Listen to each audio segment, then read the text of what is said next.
अस्सलाम वालेकुम viewers.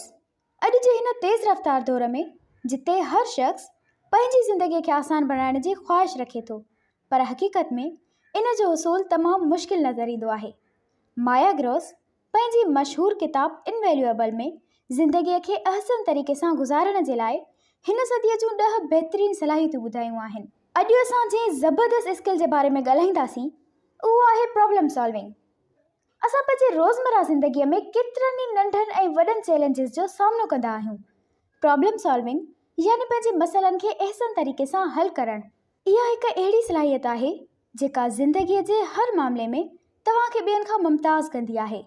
American industrialist Ford motor कंपनीअ जे बानी हेनरी फोर्ड जो चवणु आहे त घणो करे माण्हू पंहिंजे मसइलनि खे हल करण जी कोशिश जे बजाए पंहिंजो काफ़ी क़ीमती वक़्तु ऐं तवानाई इन जे बारे में सोचण में ई गुज़ारे छॾींदा आहिनि। इन करे असां चई सघूं था त बेशक मसइलनि खे मुनासिब ऐं बहितरीन अंदाज़ में हल करणु हिकु क़ाबिले क़दर सलाहियत आहे।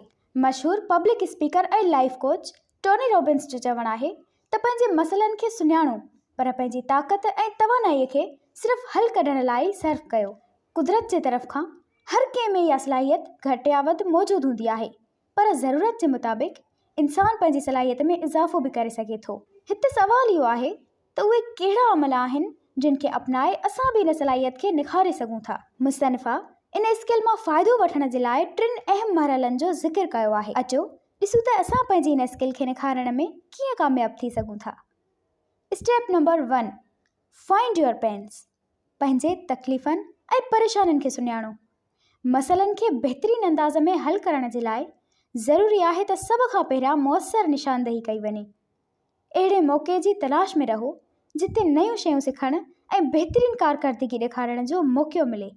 अमेरिकन मारूफ़ अदाकार केली चैटलर चवे थो त मौक़ो दस्तक न ई ॾींदो, जॾहिं तव्हां दरवाज़े खां हटी वेंदा आहियो त उहो पाण खे पेश कंदो आहे।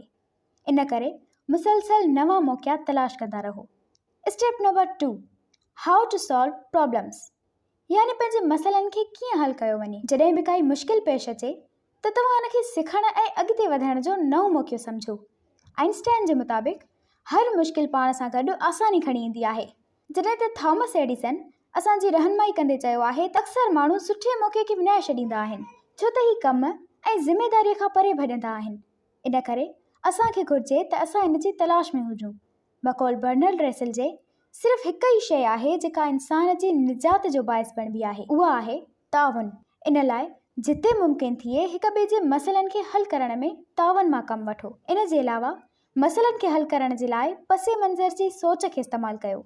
आइंस्टाइन जो चवणु आहे त असां पंहिंजे मसइलनि खे इन सोच सां हल नथा कयूं जंहिंजे नतीजे में मुश्किल जो सामनो करे रहिया आहियूं। केतिरा ई दफ़ा अगरि सोच जो नज़रियो बदिलियो वञे त केतिरा ई मसइला पंहिंजो पाण हल थी वेंदा। Step number 3, look for alternatives. मुतबादिल तलाश कयो। कंहिं बि मसइले जे बारे में फर्स्ट प्रिंसिपल पर्सपेक्टिव सां सोचो। पंहिंजे मसइले जे बारे में मुतबादिल तलाश कयो। पंहिंजी शख़्सियत में मुअसर तब्दीलियूं आणो। स्टीव जॉब्स जे मुताबिक़ अगरि तव्हां मसइले खे सही तरीक़े सां सुञाणो त तव्हां हल जे तमामु क़रीब आहियो। असांखे उमेद आहे त अॼु जी वीडियो सां तव्हांखे पंहिंजी स्किल खे निखारण में मदद मिली हूंदी। अॻिली वीडियो में वरी असां हिकु नई स्किल जे बारे में ज़िक्र कंदासीं। तेसिताईं जे लाइ ख़ुदा हाफ़िज़।